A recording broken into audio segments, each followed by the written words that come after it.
बंदर और लकड़ी का खूंटा। एक समय शहर से कुछ ही दूरी पर एक मंदिर का निर्माण किया जा रहा था।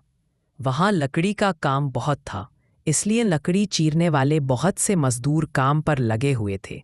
यहाँ वहां लकड़ी के लट्ठे पड़े हुए थे और लट्ठे व शहतीर चीरने का काम चल रहा था।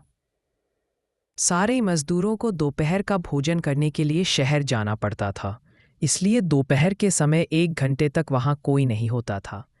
एक दिन खाने का समय हुआ तो सारे मजदूर काम छोड़कर चल दिए। एक लट्ठा आधा चिरा रह गया था। आधे चिरे लट्ठे में मजदूर लकड़ी का कीला फंसाकर चले गए। ऐसा करने से दोबारा आरी घुसाने में आसानी रहती है। तभी वहां बंदरों का एक दल उछलता कूदता आया। उनमें एक शरारती बंदर भी था, जो बिना मतलब चीजों से छेड़छाड़ करता रहता था।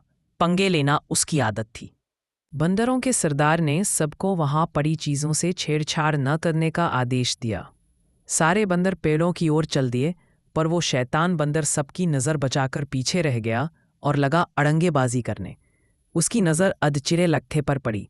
बस वो उसी पर पिल पड़ा और बीच में अड़ाए गए कीले को देखने लगा। फिर उसने पास पड़ी आरी को देखा। उसे उठाकर लकड़ी पर रगड़ने लगा। उससे किर्रर किर्रर की आवाज निकलने लगी, तो उसने गुस्से से आरी पटक दी। उन बंदरों की भाषा में किर्रर किर्रर का अर्थ था निखट्टू। अब वह फिर से लट्ठे के बीच फंसे कीले को देखने लगा। उसके दिमाग में कौतूहल होने लगा कि इस कीले को लट्ठे के बीच से निकाल दिया जाए तो क्या होगा। अब वह कीले को पकड़कर उसे बाहर निकालने के लिए जोर आजमाइश करने लगा। लट्ठे के 2 पार्ट बहुत मजबूत क्लिप की तरह कीले को दबाए हुए थे।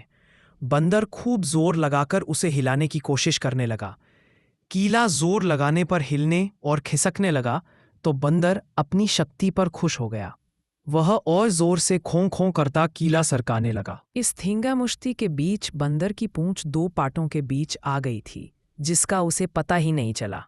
उसने उत्साहित होकर एक जोरदार झटका मारा और जैसे ही कीला बाहर खिंचा, लट्ठे के 2 चिरे भाग फटाक से क्लिप की तरह जुड़ गए और बीच में फंस गई बंदर की पूंछ। बंदर चिल्ला उठा, तभी मजदूर वहां लौटे। उन्हें देखते ही बंदर ने भागने के लिए जोर लगाया तो उसकी पूंछ टूट गई। वह चीखता हुआ टूटी पूंछ लेकर भागा।